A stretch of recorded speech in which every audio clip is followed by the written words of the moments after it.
मेरी जो कहानी है वो अनगिनत फेलियर से मिलके बनी हुई है। 2022 में मैं उत्तराखंड पीसीएस के प्रीलिम्स में फेल हो गया, मैं हरियाणा पीसीएस के मेंस में फेल हो गया, मैं यूपी पीसीएस के मेंस में फेल हुआ, मैं हिमाचल पीसीएस के मेंस में भी फेल हो गया। दुनिया पूरी आपको समझ रही होती है कि आप किसी लायक नहीं हो। मुझे पता था कि अब कहानी ख़त्म है, या तो मारे जाएंगे, या तो शहीद कहलाएंगे, या तो झंडा गाड़ेंगे, बीच में कोई ऑप्शन नहीं है। यही जो है मूवमेंट है। जब आपका रिजल्ट एक तलवार की तरह गिरता है तो जो लोग घर में 15 साल 20 साल से नहीं आए होते हैं, वही लोग आपके माँ बाप के पैरों में गिरे होते हैं, रो रहे होते हैं, तब आपको रियलाइज़ होता है कि आपने अचीव क्या किया है।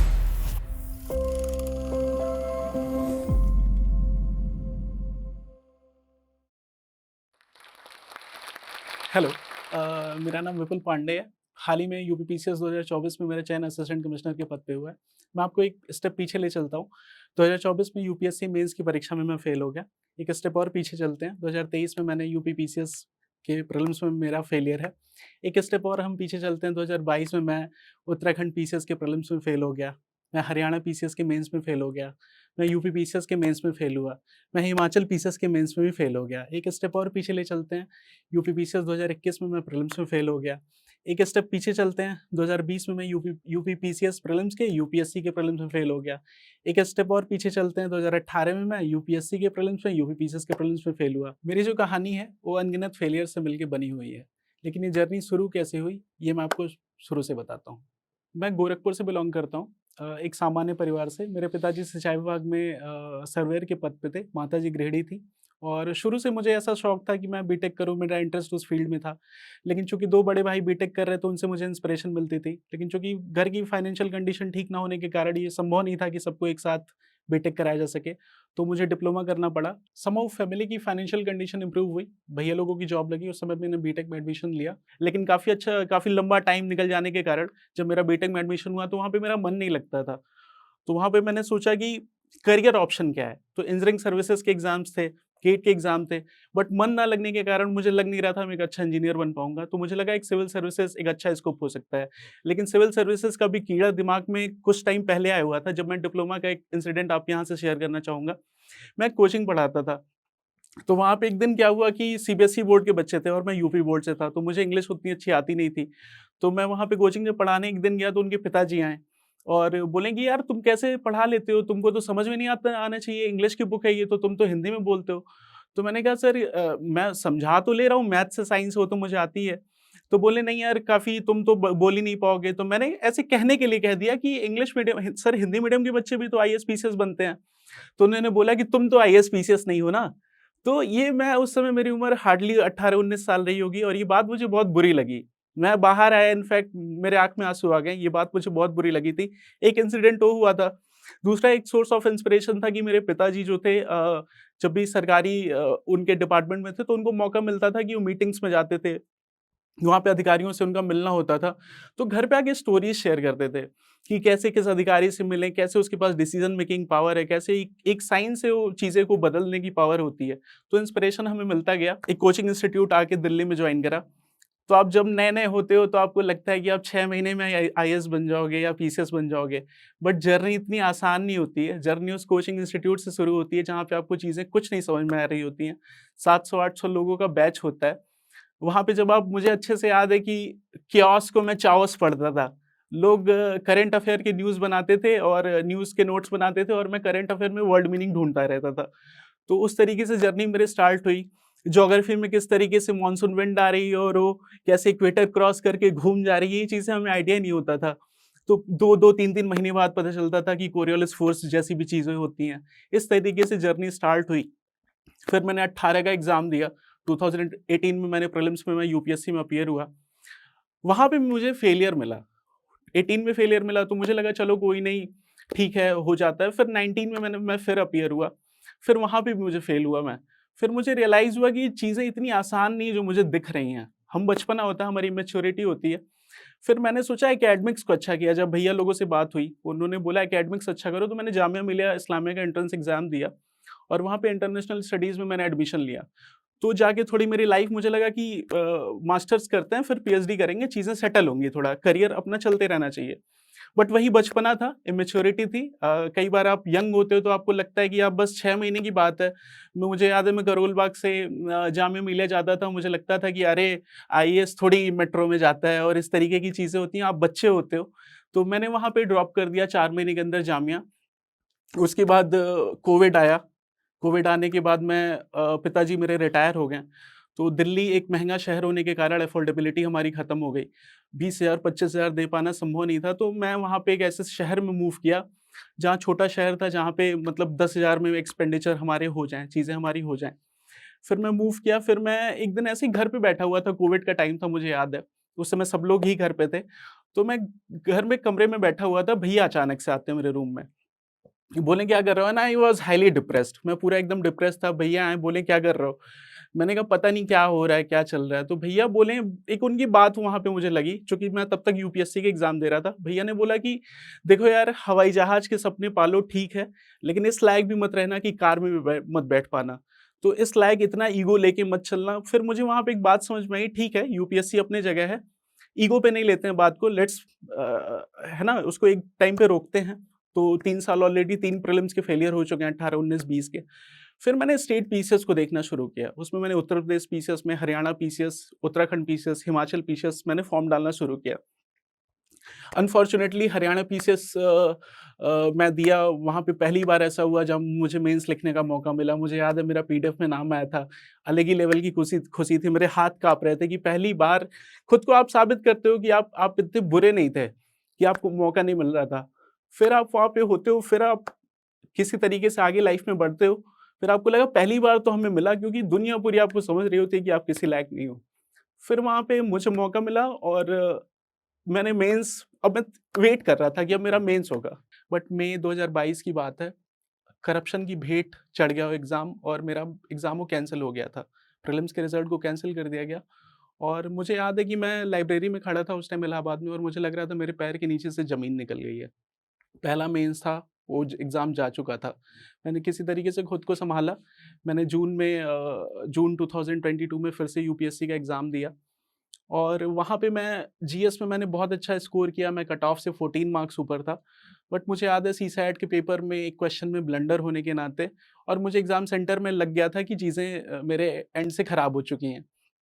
तो मैं झलवा प्रयागराज में मेरा सेंटर था, मैं सेंटर से बाहर निकल रहा था।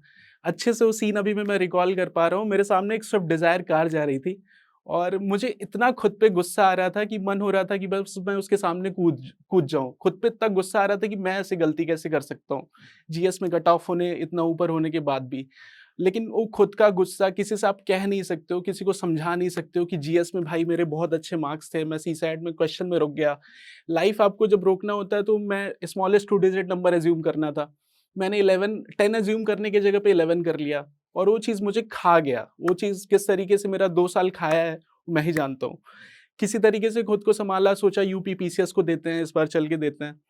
उस दौरान मैंने उत्तराखंड पीसीएस के भी एग्ज़ाम दिए। मेरे प्रीलिम्स के कट ऑफ उत्तराखंड पीसीएस में 0.0001 मार्क्स से क्लियर नहीं हुए। आई थिंक मुझे लगता था सबसे ज़्यादा कोई अनफॉर्च्यूनेट है तो मैं ही हूँ। बट उस साल मैंने फिर से हरियाणा का एग्ज़ाम हुआ, री-एग्ज़ाम हुआ, मैंने वो दिया।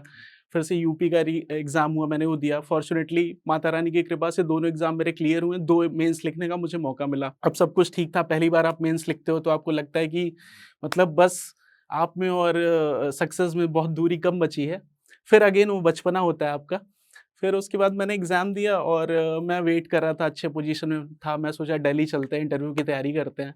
तो मेरा फ्रेंड था लाडो सराय में, उसके पास मैं आया, उसके रूम पे रुका।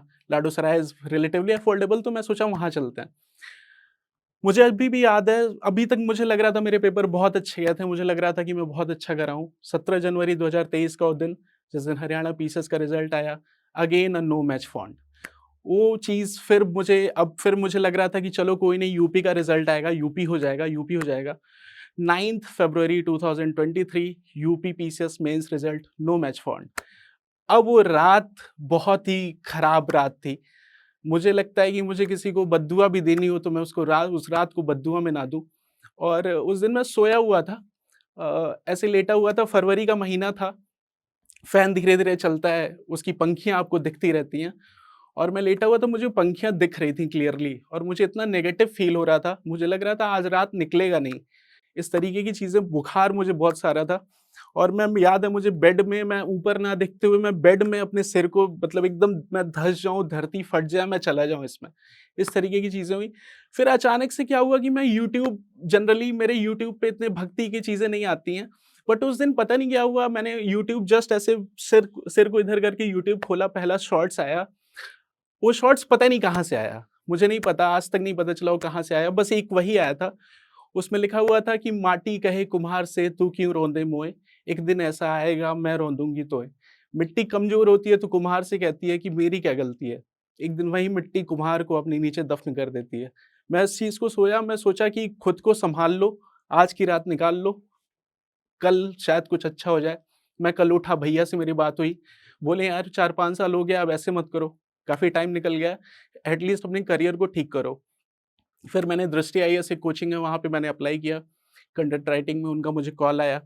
उन्होंने बोला कि मैंने उनसे पूछा कि आप मुझे कितना ऑफ़र कर रहे हैं? उन्होंने बोला 30,000 मैं आपको दे रहा हूँ, हम आपको देंगे। तो मैं बेड से खड़ा हो गया कि मतलब 30,000, क्योंकि हमारे तो खर्चे 10,000 में चल रहे थे। तो मैं, चलो उस समय मुझे रियलाइज़ हुआ कि तुम मरोगे नहीं, तुम 30,000 लायक हो गए हो लाइफ़ में, तुम मरने वाले नहीं हो।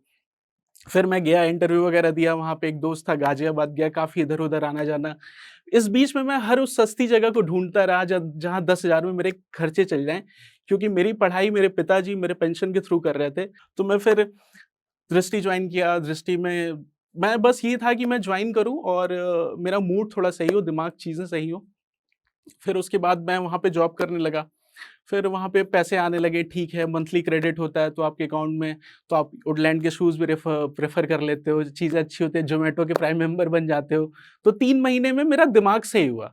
तो मैं सोचा कि हाँ, ठीक है, इस फ़ेज़ में नहीं रहता, तो काफ़ी मैंने 3 महीने बाद, मैं प्रोबेशन पीरियड ही मेरा चल रहा था, तो मैं सोचा कि एक दिन ऐसे मैं बैठा हुआ था, लोग इंक्रीमेंट की बात कर रहे थे कि मेरा 10% मिलने वाला था, नहीं मिला, किसी का 20 हो गया, फलाना-ढमका चल रहा था। तो मैं चेयर पे बैठे-बैठे, खाली था उस समय, मैं सोच रहा था कि मैं कर क्या रहा हूँ? मैं पैसा कमाने तो नहीं आया था ना, मैं, दिमाग मेरा था कि मैं किसी तरीके से, मुझे एग्ज़ाम निकालना है, मैं कर क्या रहा हूँ? Within a moment, within half an hour मैंने रेज़िग्नेशन टाइप किया, मैंने रेज़िग्नेशन डाल दिया, मुझे बुलाया गया कि विपुल ऐसा क्या हो गया? तुम तो अच्छा काम कर रहे थे, ये है, वो है। मैं कहा सर, मुझसे कोई गलती हुई, माफ़ करिएगा, लेकिन कहीं पहुँचने के लिए कहीं से निकलना बहुत ज़रूरी है। यहाँ से मुझे अभी निकलना पड़ेगा और मैं 7 दिन के अंदर वो शहर छोड़ दिया था। फिर मैं ढूँढा कि अब कहाँ रह सकते हैं? अब वो सस्ता शहर कौन-सा होगा? तो मैंने बरेली चुना, क्योंकि बरेली से मेरी रोहिलखंड विश्वविद्यालय से मैंने पढ़ाई करी हुई है, बीटेक करा हुआ है, तो मैं सोचा वहाँ पे एक मेरा फ्रेंड है महेश वर्मा, उससे मैंने बात की तो रूम वगैरह उसने अरेंज किया, मैं बरेली पहुँचा और मैं सोचा कि यूपीएससी का एग्ज़ाम इस बार देते हैं। यूपी पीसीएस का एग्ज़ाम भी उस साल 7th ऑफ मार्च को होने वाला था, बट अनफॉर्च्यूनेटली वो पोस्टपोन होते-होते एग्ज़ाम बाद में चला गया। तो मैंने यूपीएससी को टारगेट किया और फॉर्च्यूनेटली 5th अटेम्प्ट में यूपीएससी प्रीलिम्स मेरा क्लियर हुआ फर्स्ट टाइम। और वो जब आप रिज़ल्ट आता है तो आपको लगता है, मतलब जिस चीज़ के लिए आप इतना मरे पड़े थे, वो चीज़ एग्ज़ाम क्लियर हुआ है। फिर मैंने लग के पूरा, बहुत जितना भी मेरे अंदर पोटेंशियल था, उसको मैंने यूज़ करके यूपीएससी का मेंस दिया। Everything was fine. फिर वो उस बीच में यूपी पीसीएस का एग्ज़ाम 2024 में दिसंबर में शिफ्ट हो गया था। सब कुछ सही चल रहा था, मैं घर आया, सब कुछ अच्छा था, मेंस लिखा था, बहुत ही अच्छा मेंस गया था, पॉज़िटिव था। बट वहाँ पे जब रिज़ल्ट आया यूपी पीसीएस मेंस का, दिन याद है मुझे, 9th दिसंबर था 2024। वो एग्ज़ाम नहीं हुआ, फिर से again a no match found. अब चीज़ें पहले के साल, 6 साल हो चुके हैं, 7 साल हो चुके हैं, चीज़ें रिवाइंड होने लगी। फिर से वही 9 फरवरी 2023 वाली रात याद आने लगी कि अब क्या होगा लाइफ़ में। और ईयरफ़ोन लगा के मैं पूरे टाइम, मैं गली बॉय मूवी देखा था, उसका एक लाइन, अपना टाइम आएगा। मैं पूरे टाइम ईयरफ़ोन लगा के वो चीज़ सुनता रहा और मैंने एक नोट खुद को लिखा। बस एक लाइन उसमें मैंने लिखा था, 11 दिसंबर 2024 का नोट है, मेरे फ़ोन में आज भी है, कि आई विल कम बैक। मैं वापस आऊँगा, मैं यहाँ से हटूँगा नहीं। फिर मैं दोस्त को कॉल किया, मैं कहा भाई, मुझे कुछ नहीं देना है, मुझे लाइफ़ में कुछ नहीं करना है। इतना डिप्रेशन वाले फ़ेज़ में मैं हो गया था। मुझे था मैं I will come back, but not through this exam, मैं कुछ ना कुछ अपनी लाइफ़ में अच्छा करूँगा, मैं इस तरीके से नहीं रहूँगा। फिर उसने बोला कि he used to call me Baba, Baba. उसने बोला बाबा यार मत करो ऐसा, है ना, एग्ज़ाम दे लो, एटलीस्ट तुम चले जाओ। मैंने देन एंड देयर 13 दिसंबर को बिहार पीसीएस का पेपर था, मैंने टिकट कैंसल कर दिया। मैंने कहा मुझे कहीं नहीं जाना है, I am done and dusted, मुझे एग्ज़ाम देना ही नहीं है, सुनना ही नहीं है, बात ही मत करो। पापा आए, बोले बेटा 22 दिसंबर को यूपी पीसीएस का प्रीलिम्स है, दे दीजिए। मैंने बोला कि मुझे देना नहीं है। पापा एड्रेस लिख के लाए थे, एक कागज़ पे एक स्लिप थी, मैंने उस स्लिप को फाड़ के फेंक दिया। I was so rude, I was so arrogant. उसके बाद मुझे लगा कि अब कुछ करना ही नहीं है। भैया का कॉल आया, उन्होंने बोला हाथ जोड़ के रिक्वेस्ट कर रहे हैं, एग्ज़ाम दे लो, उसके बाद हम तुमसे कुछ नहीं कहेंगे। मैंने कहा ठीक है, मैं बहुत रिस्पेक्ट करता हूँ उनकी। मैं कहा ठीक है, आपके कहने पे जा रहा हूँ। 22 दिसंबर को मेरा पेपर था। 21 दिसंबर की को शाम को मैं ट्रेन पकड़ता हूँ, मैं बस्ती मेरा सेंटर था, वहाँ पे मैं बैठा। मैं पूरी रात स्टेशन पे बैठा रह गया और मैं जनरल क्लास में गया था और वहाँ खड़े होने की जगह नहीं थी। और इसलिए नहीं क्योंकि वहाँ पे कोई चीज़ें खराब थी, अच्छी थी, बुरी थी, लेकिन मैं सोच रहा था इतना मेहनत करने के बाद भी मेरी लाइफ आगे क्यों नहीं बढ़ती है? क्या बद्दुआ, किसकी बद्दुआ क्या लग गई है? बहुत ही नेगेटिव थॉट्स। पूरे रात को प्लेटफ़ॉर्म पे 21 दिसंबर पूरे ठंड की रात, मम्मी ने घर पे शॉल दिया था, उसको ओढ़ के आप स्टेशन पे बैठे रहते हो। चलती ट्रेनें आती हैं, बहुत नेगेटिव होते हो आप। ट्रेन आती है तो आप उससे हट जाते हो कि इससे हम हट ही जाएँ तो ज़्यादा अच्छा है। आपको नहीं पता होता है कि आप किस ज़ोन में हो। सँभालने के लिए आप खुद होते हो, क्योंकि आप सबको तो है ना कि आप स्ट्रॉन्ग हो, आप सँभल जाओगे, लेकिन आपको पता है ना अंदर से आप कितने वीक हो चुके होते हो उस समय। फिर वहाँ पे किसी तरीके से मैं पूरी रात जगा रहा, 22 दिसंबर को मैंने पेपर दिया। आई वाज़ सो अपसेट कि मैंने वो पेपर फाड़ के फेंक दिया। पेपर मैं बाहर निकला और उसको मतलब मुझे लगता है मैंने उसको 1000 टुकड़ों में फाड़ के वहाँ पे फेंक दिया कि मुझे था मेरा हो ही नहीं सकता। ये हो ही नहीं सकता एग्ज़ाम, इतना खराब पेपर। इतने अच्छे करने के बावजूद नहीं हो रहा है तो अब कैसे मेरा एग्ज़ाम हो जाएगा? फिर उसके बाद मैं किसी तरीके से वहाँ से आया, फिर मैं बरेली वापस आया, चूँकि मैं बरेली रहता था, तो मैं बरेली वापस आया। मैं बस यही सोचता था कि लाइफ़ में क्या होगा, मैं शांत हो गया था एकदम, मुझे कुछ समझ में ही नहीं आता था कि लाइफ़ में चल क्या रहा है। एक अटेम्प्ट बचा होता है यूपीएससी का, मैं सोचा उस अटेम्प्ट को दे के खत्म करते हैं, बात ही खत्म करते हैं। बट देखिए वही होता है ना, रामचरितमानस में एक लाइन मैंने पढ़ी थी कि सुनहु भरत भावी प्रबल, बिलख कहे मुनिनाथ, हाँ नीलाभ जीवन मरण जस अपजस विधिहात। क्या चीज़ कब होनी है, सब ऊपर वाले के हाथ में है। जिस पेपर में मैं एकदम आश्वस्त था कि मेरा नहीं होगा, जिसका रिज़ल्ट मैं नहीं चेक कर रहा था, उसका मैंने रिज़ल्ट किया। आई डोंट नो हाउ मेरा प्रीलिम्स क्लियर हो गया था। मैंने कुछ भी नहीं उस समय करा था। फिर मैं ऊपर वाले को ग्रेटफुल हुआ कि क्या पता माता रानी ने ये मौका मुझे दिया हुआ है। मैंने सब कुछ छोड़ा, मैं कहा हटाओ सब कुछ साइड करते हैं, ये एग्ज़ाम देते हैं। 4 महीने मार्च, अप्रैल, मई, जून भयानक गर्मी पड़ रही थी, सब कुछ था, रूम में कूलर भी नहीं था। सच बताऊँ कूलर अफ़ोर्ड ही नहीं कर सकते थे क्योंकि कूलर 6000 का आ रहा था। मैं फ्लिपकार्ट पे ऐसे देख रहा था और वो अफ़ोर्ड भी नहीं कर सकते थे, तो अवॉइड करते-करते गए और सब कुछ कर डाला। मतलब मुझे याद है बच्चे मुझसे आके पूछते हैं कि सर यूपी में कैसे करें, ये करें। मुझे मुझे नहीं लगता कि मुझसे ज़्यादा यूपी की वेबसाइट पे कोई जाके विज़िट किया होगा, मुझसे ज़्यादा कंटेंट कोई डेवलप किया होगा। मैंने हर चीज़ वो कर डाली जो मैं कर सकता था, क्योंकि मुझे पता था कि अब कहानी खत्म है। या तो मारे जाएँगे, या तो शहीद कहलाएँगे, या तो झंडा गाड़ेंगे, बीच में कोई ऑप्शन नहीं है, यही जो है मोमेंट है। मैंने यूपी पीसीएस का मेंस एग्ज़ाम दिया, लखनऊ में सेंटर था। एग्ज़ाम काफ़ी अच्छा हुआ था और जो कुछ मेरे से हो सकता था मैंने सब कुछ करके वो एग्ज़ाम दिया। और फिर आप इवेंचुअली रिज़ल्ट का वेट कर रहे होते हो, वो वेट पीरियड बहुत ही लंबा हो गया, 6 महीने 7 महीने। फिर से बीपीएससी का फॉर्म आया, लोगों ने कहा फॉर्म डाल दो। मैंने बोला कि नहीं मेरा यूपी होगा। Sometimes you sound arrogant, but वो आपका सेल्फ बिलीफ होता है कि नहीं आपने इतना किया हुआ है कि इस बार नहीं हुआ तो कब होगा? होगा ज़रूर होगा। ये मेरा सेल्फ बिलीफ था। 7 महीने का एक लंबा पीरियड गुज़रा। उस बीच में बहुत सारे अप्स डाउन्स, आप डेली आते हो, डेली आप मुझे याद है मैं चाय बनाते-बनाते ऐसे कोई इंसिडेंट मुझे याद आ जाता था, मैं रोने लगता था कि कब तक लाइफ़ ऐसे चलेगी, कब तक एक आप जा रहे हो, रोज़ का रूटीन है, पिछले 7 साल से आप जाते हो, सुबह दूध लाते हो, चाय बनाते हो, पीते हो, पढ़ते हो, कब तक लाइफ़ ऐसे चलेगी। फिर मुझे बहुत ही डिप्रेशन वाला फ़ेज़ था, एक दिन मैं ऐसे नॉर्मल बैठा हुआ था, तो मेरा फ्रेंड है वहाँ पे बरेली में महेश वर्मा, वो मेरे पास आया, बोला क्या हो गया? तो एक्चुअली में मेरे एक फ्रेंड ने एक कार खरीदी थी, उसने एक फ़ोटो उसने डाली थी, इंस्टाग्राम पे उसके अकाउंट से मैंने देख ली। तो मैंने बोला यार लोग लाइफ़ में कितने आगे बढ़ रहे हैं, कोई कार खरीद रहा है, कोई कुछ खरीद रहा है। तो वर्मा ने मुझे एक वहाँ पे बहुत अच्छी बात बोली और बात तो मुझे बहुत सही लगी। उसने बोला कि देखो समझो कि तुम्हारे पास रॉकेट है, लोगों के पास कार है। तुम्हारी रॉकेट खराब हो गई है और तुम उसको रिपेयर कर रहे हो एक जगह बैठ के और लोग अपनी कार से बहुत आगे निकल चुके हैं। लेकिन जस्ट सोच के देखो जिस दिन तुम्हारा रॉकेट रिपेयर हो गया, उस दिन कोई कितना भी आगे निकल गया होगा, तुम तुरंत सबसे आगे निकल चुके होगे। तो ये बात मुझे बहुत सेटल करी, उस समय मेरा जो स्टेट ऑफ माइंड था उसको सेटल किया। फिर एक इंसिडेंट शेयर करूँगा आपसे कि न्यू ईयर की पार्टी थी, मेरे लैंडलॉर्ड ने पार्टी दी हुई थी, तो वहाँ पे पार्टी तो क्या ही थी, मैं वहाँ पे चुपचाप 400-500 की भीड़ में खड़े होके अपनी किस्मत ही कोस रहा था। तो मैं ऊपर वाले में बहुत बिलीव रखता हूँ, माता रानी में मेरा बहुत बिलीफ है। आउट ऑफ सडन वहाँ पे एक इंसिडेंट मेरे साथ होता है। एक छोटी-सी बच्ची 3-4 साल की मेरे पास आती है और मैं उस समय मेरी दाढ़ी वगैरह बहुत बड़ी हुई थी, तो मुझे देख के लिटरली कोई छोटा बच्चा डर जाए। तो बच्ची मेरे पास आती है और मुझे उस बोलती है तो मैं हल्का-सा टिल्ट होता हूँ, मैं झुकता हूँ। वो बच्ची मेरे सिर पे ऐसे हाथ फेरती है, मेरे ऐसे दाढ़ी ऐसे टच करती है और मेरे दोनों हाथों को ऐसे करके और विदिन 30 सेकंड 1 मिनट वो बच्ची वहाँ से डिसअपीयर हो जाती है। आई डोंट नो मेरे साथ क्या हुआ, कैसे हुआ, बट वो इंसिडेंट मुझे ऐसे लगा कि कोई मुझे ब्लेस करके चला गया और मैं बहुत ही डिप्रेशन वाले फेज में था। वो बहुत अच्छी लाइन जो हम पढ़ते हैं ना कि कोई है जो बलाओं को टाल देता है, मैं जब भी डूबता हूँ समंदर उछाल देता है। तो उस तरीके की चीज़ें मुझे फ़ील हुई, वहाँ पे मुझे ये लगा कि कुछ तो मेरे साथ अच्छा होने वाला है, इंडिकेशन मुझे मिलने लगे थे और फिर मेरा रिज़ल्ट आया। Finally interview call, first time मुझे इंटरव्यू कॉल आई और मैं इंटरव्यू देने गया, वहाँ पे भी आप अरेंज ही कर रहे होते हो। मुझे याद है मैं अपने दोस्त को पकड़ा, मैं कहा भाई पता करो कि सबसे सस्ता सूट कहाँ से ला जाएगा। तो उसने ₹5000 का पता किया, हमने 5000 में पूरा सूट ही सिलवा दिया। तो इस तरीके से कर-वर के हम किसी तरीके से इंटरव्यू देने पहुँचे।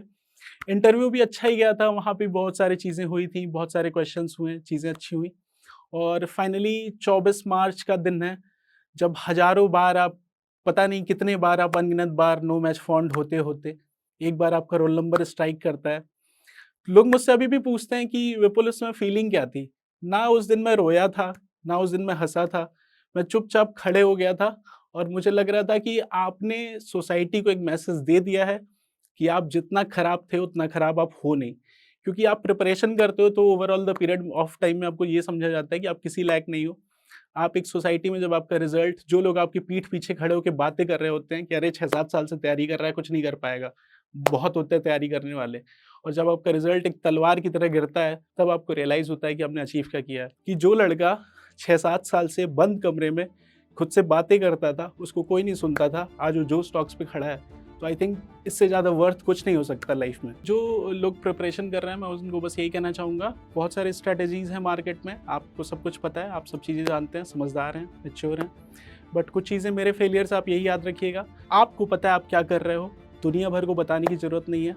आपका जन्म किसी को खुश करने के लिए नहीं हुआ है, आप खुद को खुश रखिए, माँ-बाप को खुश रखिए, खुद को भी टाइम दीजिए, खुद का भी ख़्याल रखना सीखिए क्योंकि प्रिपरेशन में मेरे से ये बहुत बड़ी गलती हुई। मुझे खुद का ख़्याल रखना चाहिए था, उसमें मैंने बहुत सारी चीज़ें खो दी।